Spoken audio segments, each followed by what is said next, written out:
Chapter 6. The Apparition. Gibbet.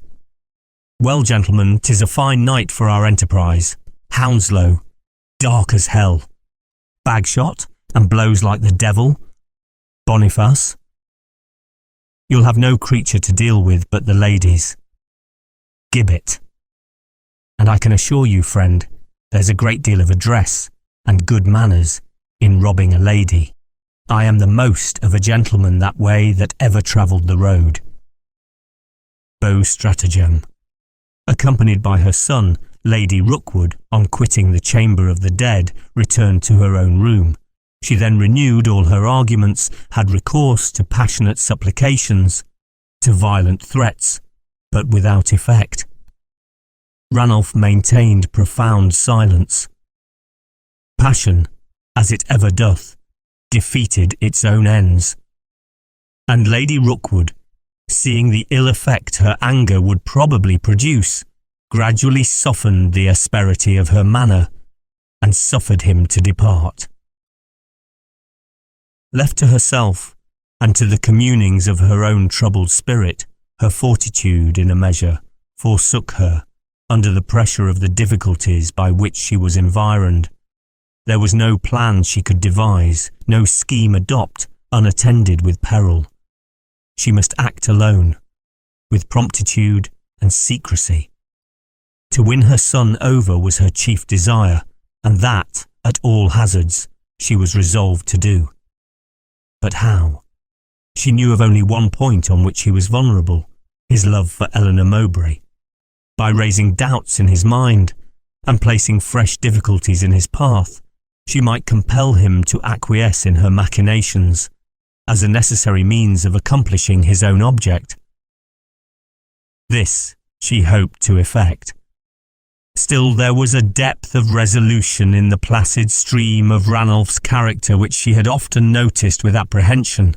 Aware of his firmness, she dreaded lest his sense of justice should be stronger than his passion. As she wove these webs of darkness, fear, hitherto unknown, took possession of her soul.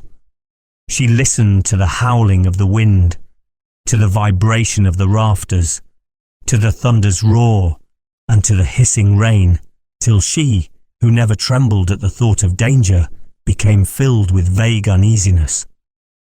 Lights were ordered, and when her old attendant returned, Lady Rookwood fixed a look so wistful upon her that Agnes ventured to address her.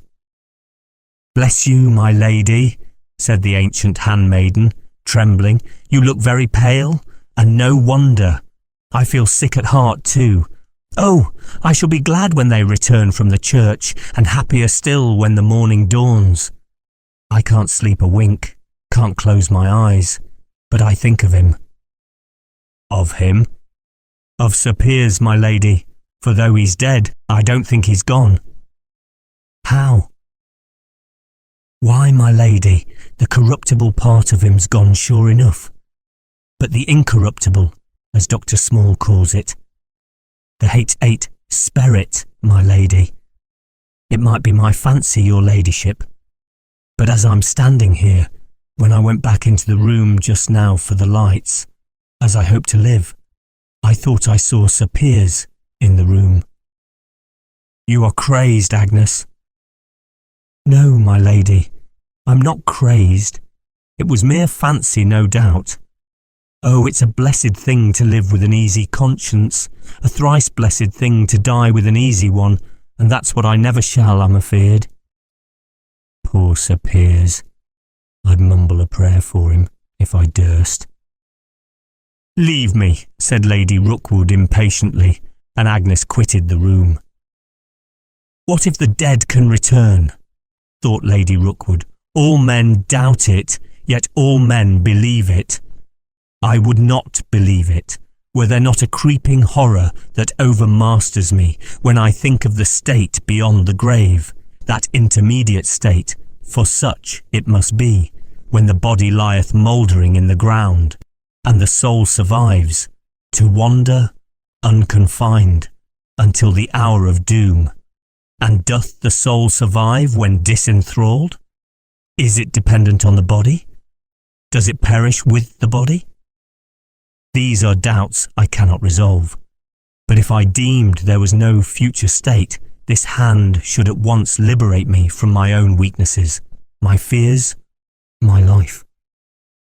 There is but one path to acquire that knowledge, which, once taken, can never be retraced. I am content to live, while living, to be feared.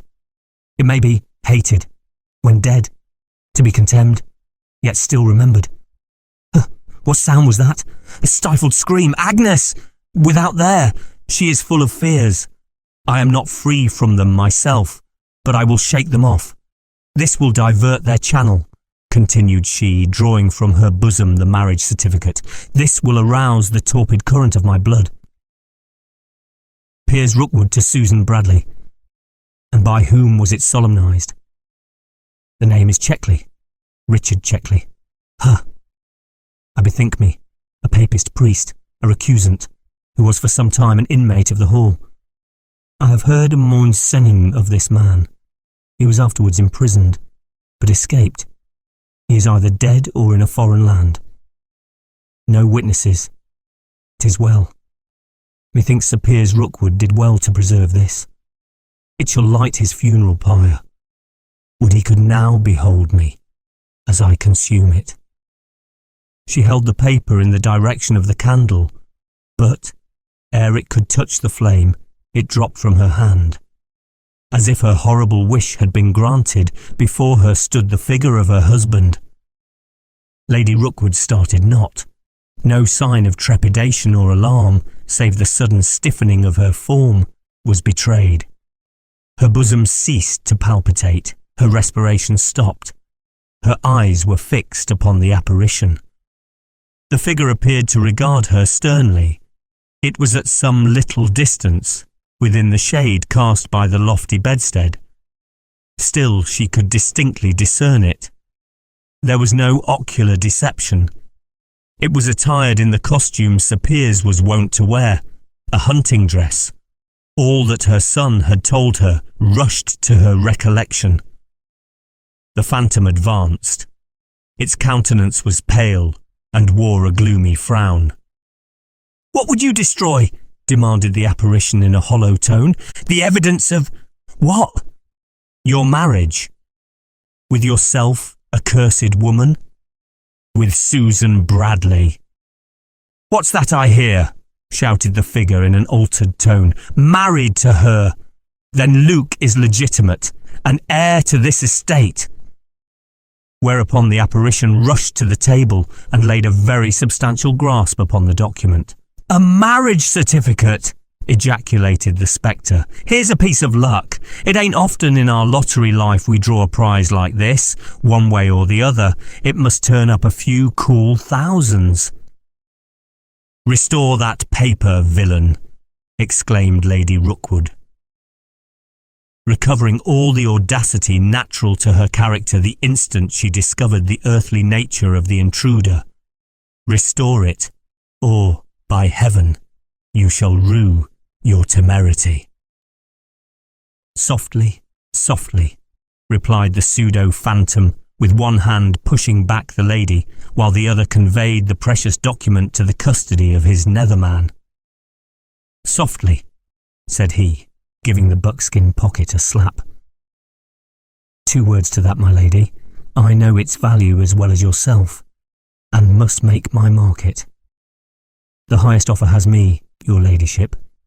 He's but a poor auctioneer that knocks down his ware when only one bidder is present. Luke Bradley, or as I find he now is, Sir Luke Rookwood, may come down more handsomely." "Who are you, ruffian? And to what end is this masquerade assumed? If for the purpose of terrifying me into compliance with the schemes of that madman, Luke Bradley, whom I presume to be your confederate, your labour is misspent. Your stolen disguise has no more weight with me than his forged claims." "Forged claims? Egad, he must be a clever hand to have forged that certificate. Your ladyship, however, is in error. Sir Luke Rookwood is no associate of mine. I am his late father's friend. But I have no time to bandy talk. What money have you in the house? Be alive. You are a robber, then? Not I. I'm a tax-gatherer, a collector of rich rates. Ha, ha. What plate have you got? Nay, don't be alarmed. Take it quietly. These things can't be helped. Better make up your mind to do it without more ado. Much the best plan. No screaming. It may injure your lungs and can alarm nobody. Your maids have done as much before. It's beneath your dignity to make so much noise. So you will not heed me? As you will. Saying which, he deliberately cut the bell cord and drew out a brace of pistols at the same time. "Agnes!" shrieked Lady Rookwood, now seriously alarmed.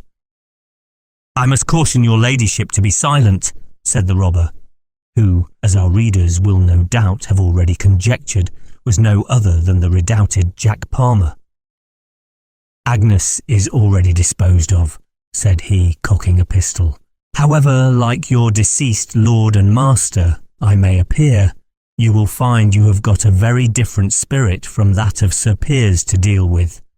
I am naturally the politest man breathing, have been accounted the best bred man on the road by every lady whom I have had the honour of addressing, and I should be sorry to sully my well-earned reputation by anything like rudeness. I must use a little force, of the gentlest kind. Perhaps you will permit me to hand you to a chair. Bless me, what a wrist your ladyship has got. Excuse me if I hurt you, but you are so devilish strong. What ho!" Sir Piers Rookwood calls. "Ready!" cried a voice. "That's the word," rejoined another. "Ready!" And immediately 2 men, their features entirely hidden by a shroud of black crape, accoutred in rough attire, and each armed with pistols, rushed into the room. "Lend a hand," said Jack. Even in this perilous extremity, Lady Rookwood's courage did not desert her. Anticipating their purpose, ere her assailants could reach her, she extricated herself from Palmer's grasp and rushed upon the foremost so unexpectedly that before the man could seize her, she snatched a pistol from his hand and presented it at the group with an aspect like that of a tigress at bay, her eye wandering from one to the other, as if selecting a mark. There was a pause of a few seconds, in which the men glanced at the lady and then at their leader. Jack looked blank. "Hem," said he coolly, "this is something new, disarmed, defied by a petticoat. Hark ye, Rob Rust, the disgrace rests with you. Clear your character by securing her at once. What? Afraid of a woman?" "A woman," repeated Rust in a surly tone. "Devilish like a woman indeed. Few men could do what she has done. Give the word, and I fire. As to seizing her, that's more than I'll engage to do." "You are a coward," cried Jack. "I will steer clear of blood, if I can help it. Come, madam, surrender, like the more sensible part of your sex, at discretion. You will find resistance of no avail." And he stepped boldly towards her. Lady Rookwood pulled the trigger. The pistol flashed in the pan. She flung away the useless weapon without a word. "Ha ha!" said Jack as he leisurely stooped to pick up the pistol and approached her ladyship. "The bullet is not yet cast that is to be my billet." "Here," said he, dealing Rust a heavy thump upon the shoulder with the butt end of the piece.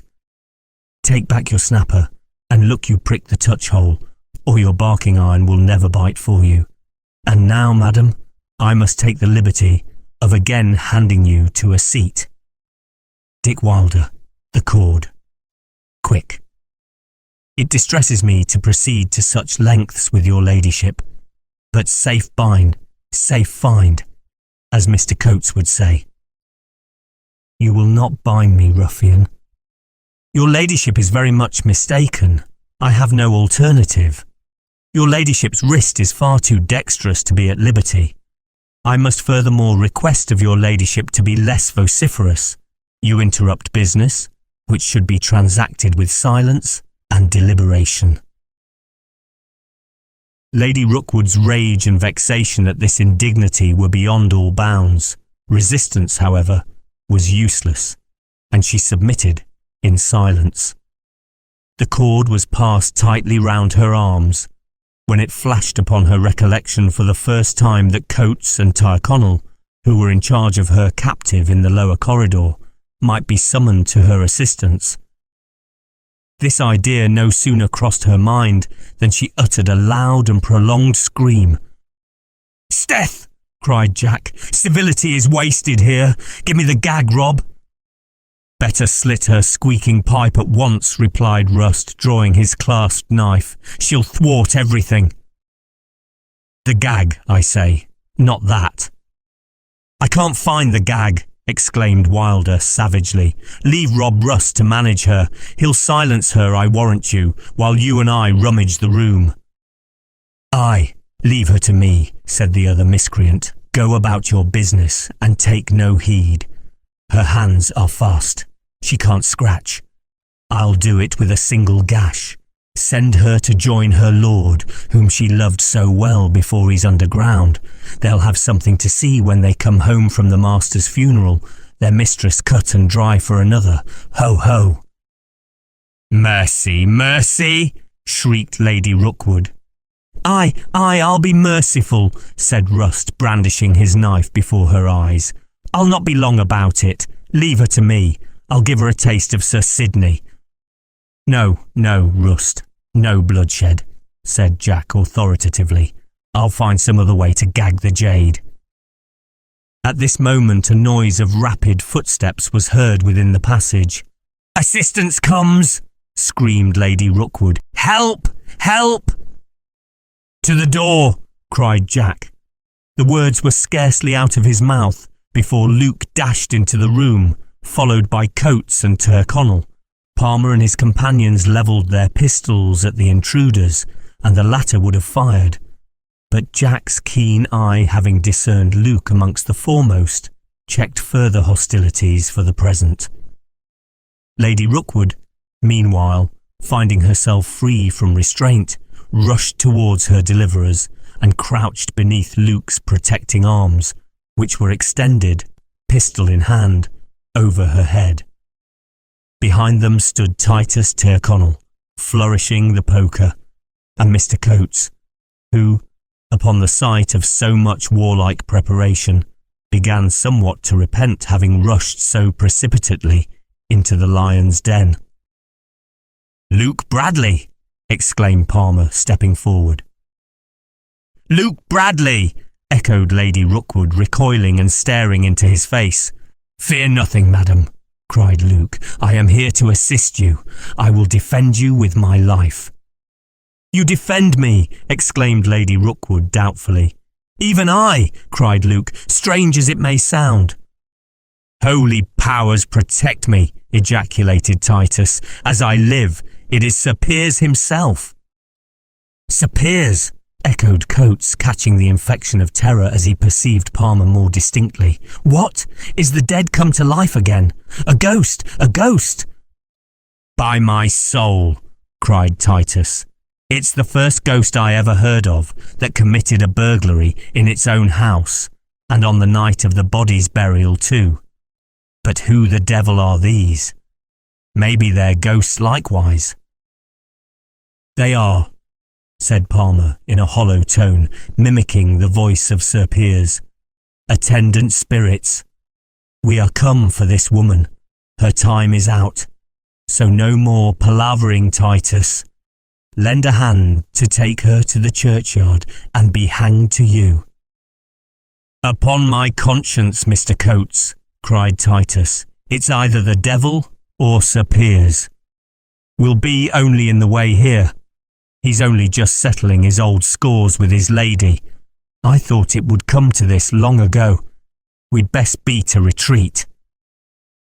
Jack took advantage of the momentary confusion created by this incidental alarm at his disguise to direct Rust towards the door by which the newcomers had entered, and, this being accomplished, he burst into a loud laugh. "What?" Not know me, cried he, not know your old friend with a new face, Luke, nor you, Titus, nor you, who can see through a millstone, Lawyer Coates, don't you recognise? Jack Palmer, as I'm a sinner, cried Titus. Why, this beats Bannigan. Arrah, Jack, honey, what does this mean? Is it yourself I see in such company? You're not robbing in earnest? Indeed, but I am, friend Titus, exclaimed Jack, and it is my own self you see. I just took the liberty of borrowing Sir Piers's old hunting coat from the justice room. You said my toggery wouldn't do for the funeral. I'm no other than plain Jack Palmer after all. With half a dozen aliases at your back, I dare say, cried Coates. I suspected you all along. All your praise of highwaymen was not lost upon me. No, no, I can see into a millstone, be it ever so thick. Well, replied Jack, I'm sorry to see you here, friend Titus. Keep quiet, and you shall come to no harm. As to you, Luke Bradley, you have anticipated my intention by half an hour. I meant to set you free. For you, Mr. Coates, you may commit all future care of your affairs to your executors, administrators, and assigns. You will have no further need to trouble yourself with worldly concerns, added he, levelling a pistol at the attorney, who, however, shielded himself, in an agony of apprehension, behind Luke's person. Stand aside, Luke. I stir not, replied Luke. I thank you for your good intention, and will not injure you. That is, if you do not force me to do so. I am here to defend her ladyship. What's that you say? Returned Jack in surprise. Defend her ladyship? With my life, replied Luke. Let me counsel you to depart. Are you mad? Defend her? Lady Rookwood, your enemy? Who would hang you? Tut, tut, stand aside, I say, Luke Bradley, or look to yourself. You had better consider well ere you proceed, said Luke. You know me of old. I have taken odds as great, and not come off the vanquished.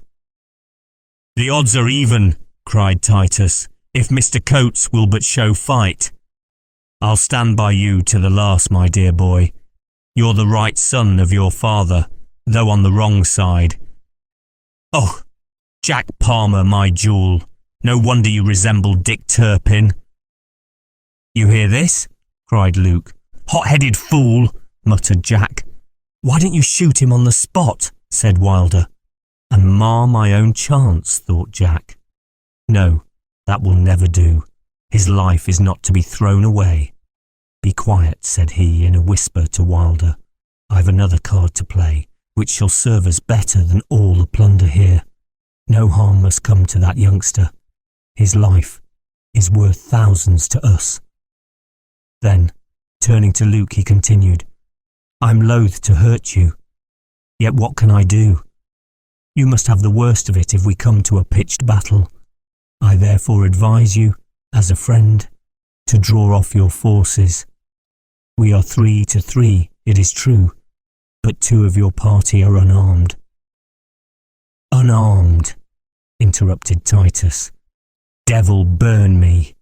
This iron shillelagh shall convince you to the contrary, Jack, or any of your friends. Make ready then, my lads, cried Palmer. Stop a minute, exclaimed Coates. This gets serious.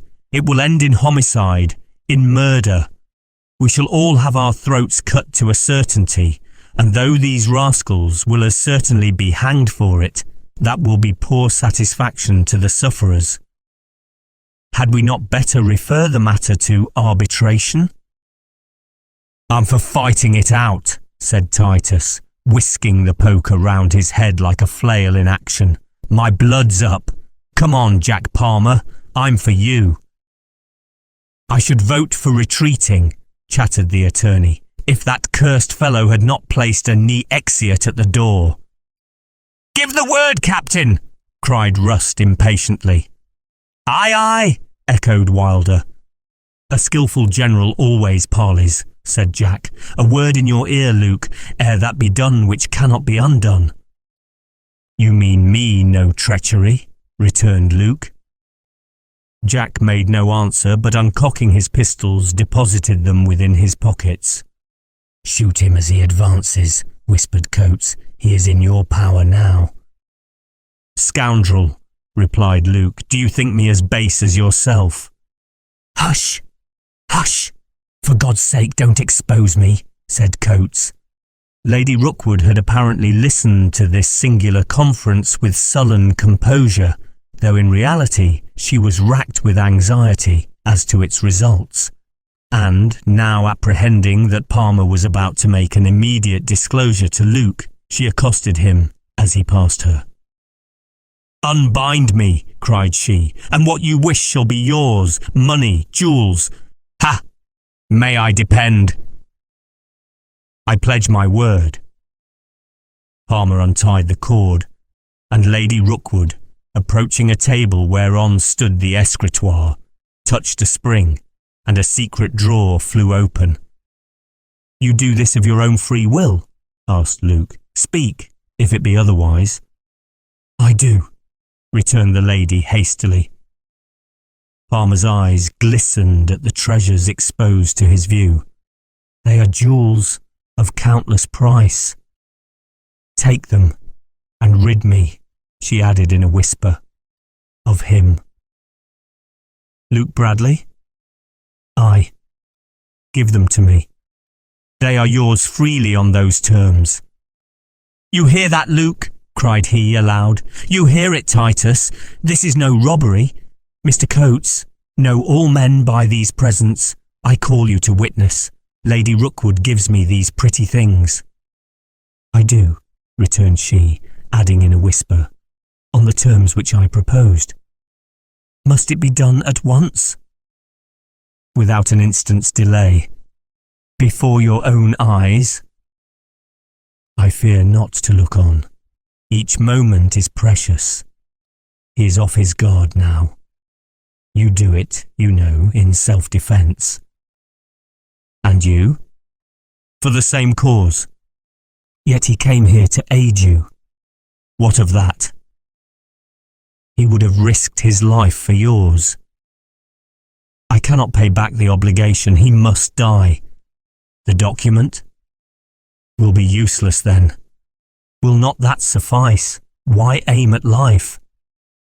You trifle with me. You fear to do it. Fear. About it then. You shall have more gold. I will about it, cried Jack, throwing the casket to Wilder and seizing Lady Rookwood's hands. I am no Italian bravo, madam, no assassin, no remorseless cutthroat. What are you, devil or woman, who ask me to do this? Luke Bradley, I say. Would you betray me? Cried Lady Rookwood. You have betrayed yourself, madam. Nay, nay, Luke, hands off. See, Lady Rookwood, how you would treat a friend. This strange fellow would blow out my brains for laying a finger upon your ladyship. I will suffer no injury to be done to her, said Luke. Release her. Your ladyship hears him, said Jack, and you, Luke, shall learn the value set upon your generosity. You will not have her injured. This instant she has proposed, nay, paid for your assassination. How? Exclaimed Luke, recoiling. A lie as black as hell, cried Lady Rookwood. A truth as clear as heaven, retained Jack. I will speedily convince you of the fact. Then, turning to Lady Rookwood, he whispered, Shall I give him the marriage document? Beware, said Lady Rookwood. Do I avouch the truth, then? She was silent. I am answered, said Luke. Then leave her to her fate, cried Jack. No, replied Luke, she is still a woman, and I will not abandon her to ruffianly violence. Set her free. You are a fool, said Jack. Hurrah, hurrah! Vociferated Coates, who had rushed to the window. Rescue, rescue! They are returning from the church. I see the torchlight in the avenue. We are saved. Hell and the devil, cried Jack. Not an instant is to be lost. Alive, lads. Bring off all the plunder you can. Be handy." "Lady Rookwood, I bid you farewell," said Luke in a tone in which scorn and sorrow were blended. "We shall meet again." "We have not parted yet," returned she. "Will you let this man pass? £1,000 for his life." "Upon the nail?" asked Rust. "By the living God, if any of you attempt to touch him, I will blow his brains out upon the spot, be he friend or foe," cried Jack. "Luke Bradley, we shall meet again. You shall hear from me." "Lady Rookwood," said Luke as he departed, "I shall not forget this night." "Is all ready?" asked Palmer of his comrades. "All." "Then budge." "Stay!" cried Lady Rookwood in a whisper to him. "What will purchase that document?" "Hem! £1,000. Double it." "It shall be doubled. I will turn it over. Resolve me now." "You shall hear from me." "In what manner?" "I will find speedy means." "Your name is Palmer?" "Palmer is the name he goes by, your ladyship," replied Coates. "But it is the fashion with these rascals to have an alias." "Ha, ha!" said Jack, thrusting the ramrod into his pistol barrel. "Are you there, Mr. Coates? Pay your wager, sir." "What wager?" "The 100 we bet that you would take me if ever you had the chance." "Take you? It was Dick Turpin I betted to take." "I am Dick Turpin, that's my alias," replied Jack. "Dick Turpin! Then I'll have a snap at you at all hazards," cried Coates, springing suddenly towards him. "And I at you," said Turpin, discharging his pistol right in the face of the rash attorney. "There's a quittance in full."